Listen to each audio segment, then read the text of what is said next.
What's going on? What's going on? Brutus here, bringing you a Team WBT war recap video. I was asked to come over for an attempt at the 400th win, and we randomly matched Shiny Emeralds, who is part of the War Whales family. They're very, very good. You guys might have seen, maybe not. I'm going to post this video first. In my attack strategy video, you guys can tell that the last two attacks were going on, and I decided not to show you what the outcome was going to be. So without further ado, let's take a look. Let's take a look and see. Oh shit, son! 116 to 116, Team WBT for live! Woo! Let's go! This was a good-ass war, man. Let me just stop and pause and say mad respect to Shiny Gemeralds. Actually, I was saying Emeralds, I'm sorry. Shiny Gemeralds. Really, really tough war. Hard fought both sides. The breakdown of which was 2 Town Hall 11s. And really it was like 10.5.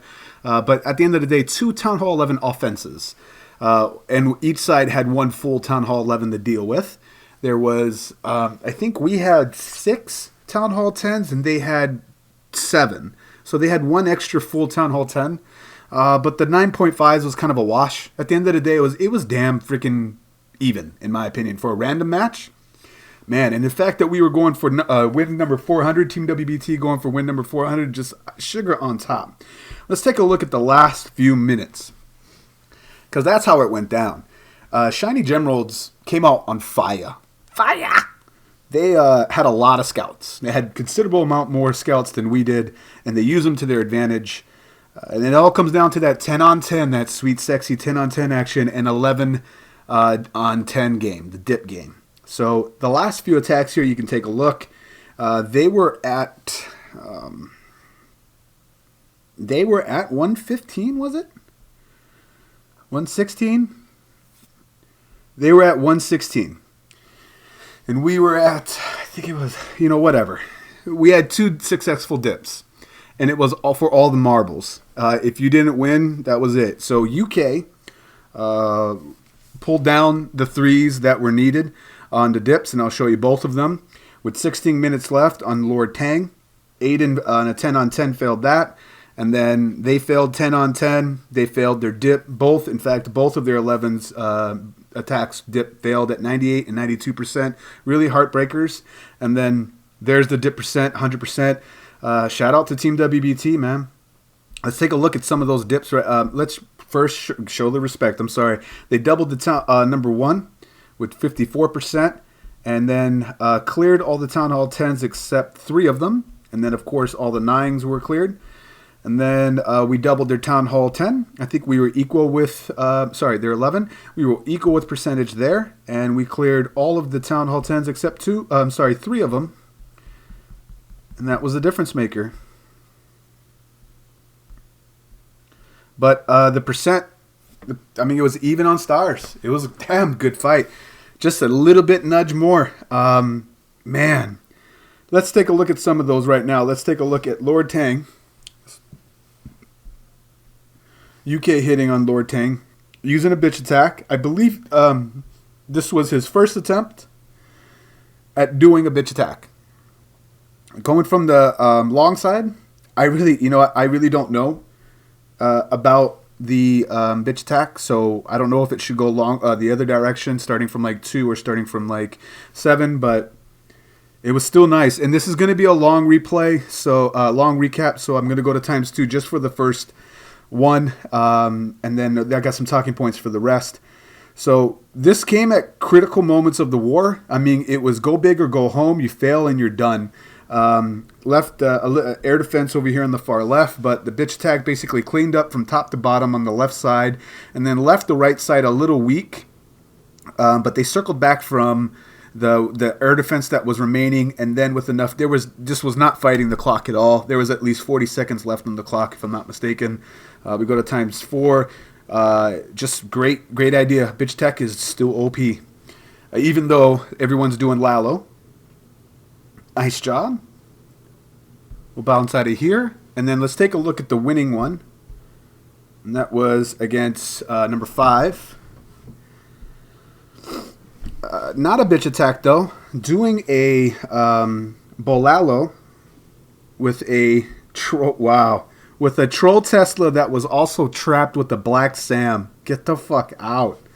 Wow. So he has to expend one of these loons in order to get that done. No, he wasn't expecting that. Wall breakers in, gets an air defense, sweeper, and the CC and the Infernal Tower. This is actually the first time I'm watching this attack because I was doing the other videos, trying to prepare for the while I was waiting. Freezes the Infernal Tower so that it protects his Fragile Bowlers. That Infernal Tower still stays up, primarily because that Hound was occupying the Archer Queen. Pups come out and irritates his Warden Queen. He uses the ability here. I think he was probably panicking at this point, like, I got to get this freaking Infernal down. Gets that down. Stu has the Archer Queen and then Warden behind that, giving her that HP buff. I think it's like capped at 250. It's still awesome. Ability is gone, though. 2 rages and 2 haste. Already using 1, so a rage and haste left. Bum rushes this first AD. And, I was talking about this. I don't know why this guy... I'm sorry, I'm going to say it. I don't know why he has his Infernal Tower on single. I mean, especially post-update. You're just asking to be Lalo'd. I mean, if you want to stop a Lalo, you got to have multi. I don't know. I think that, he took advantage of that and just crushed the base. Look at all those pups for days. Man, I wish I would have watched this live. I bet the chat was going nuts. Go to ×2. Nice job. Nice dip. And that was the game winner right there that got the percentage on top. I mean, damn. So let's get out of here and get down into some 10-on-10 action. We got number 7. This is not Ukili Day, which I thought was like Ned Flanders from The Simpsons. It's actually UK all day. So let me correct myself. This is obviously, these are all cleaned up. So we got a Queen Walk going around the side for a Bajo. 10-on-10. This is a 10.5. And as we watch the sexy attack, let me explain to you who and what Team WBT is. So I'm in One Hive, right? I learned the 3-star strategy. I would not be in One Hive unless these guys push me to understand the game better. So I attribute a lot of that to them, a lot of good relationships. But there's Team WBT is for real. That's all I'm going to say, because look at where the members are. And I'm not just talking about myself. I'm talking about, we have Riot Gaming, which I'll show you in a moment, who is in Emphatic Elite. We have Cheese, Igba, members that are in 2.0, One Hive 2.0, as well as One Hive Invictus. We have, who else was there?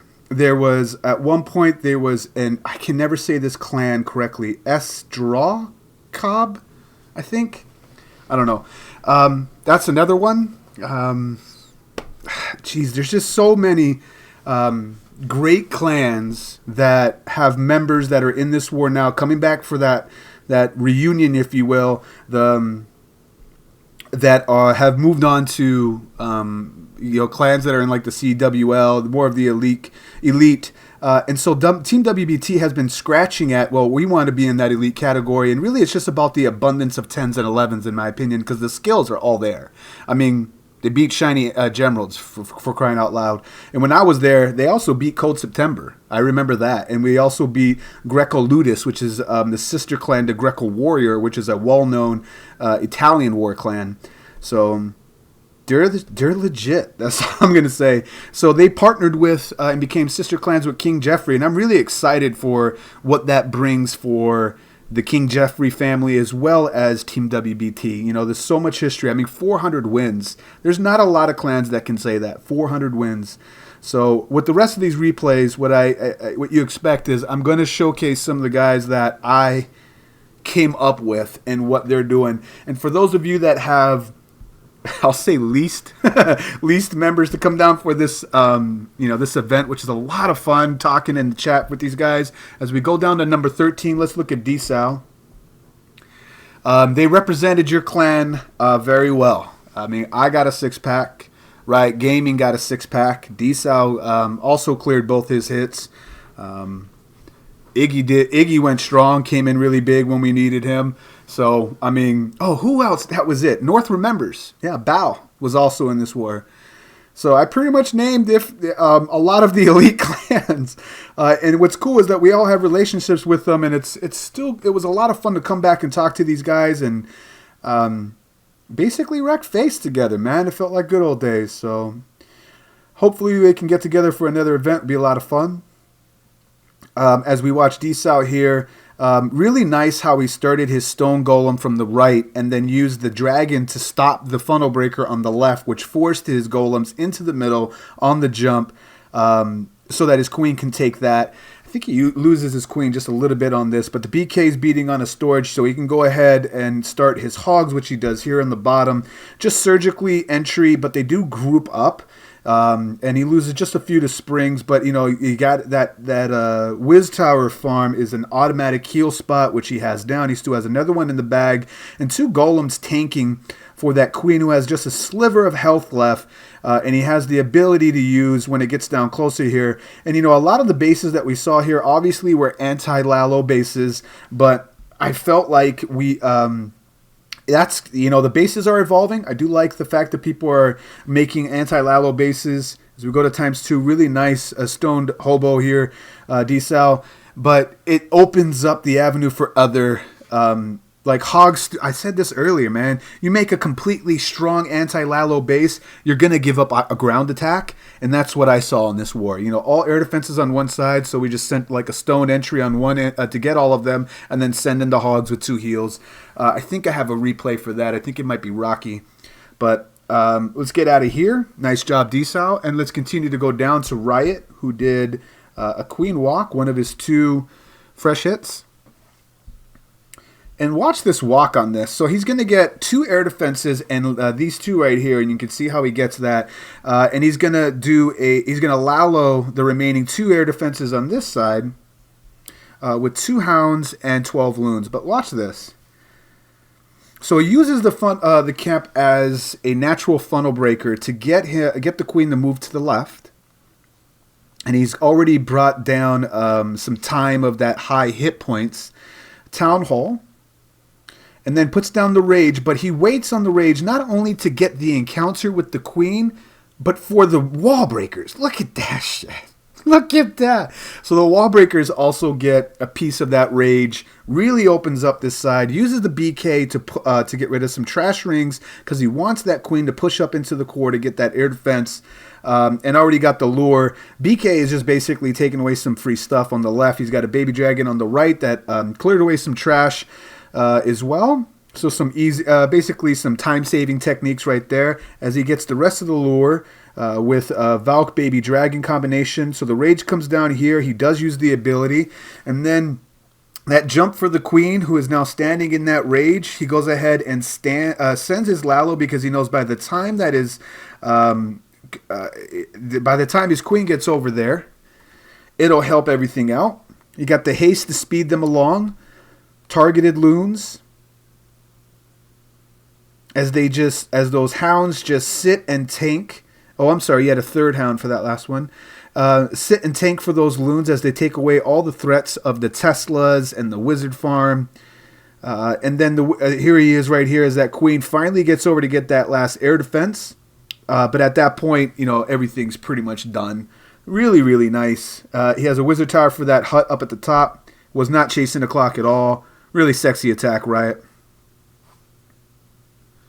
Then let's close this out because the video is a little bit longer than what I'd like, but I'm freaking pumped, man. Really glad I could be a part of the 400th win with a clan that I respect dearly. Going down to 21. Rocky. Rocky was looking at this base. Remember, Rocky's been with Team WBT for a long time, since he was a Town Hall 8. I remember that. In fact, yeah, I remember that. He's like, hey, let's look at this base. You know, we're talking about base discussion. Do you think I could walk the queen and go this direction? He was thinking Lalo with a queen walk Lalo. And, you know, you kind of talk through that. We're like, hey, why don't you just enter from the top side here and get 2 air defenses, the sweeper, and jump to the queen. because you just have to get within that aggro line.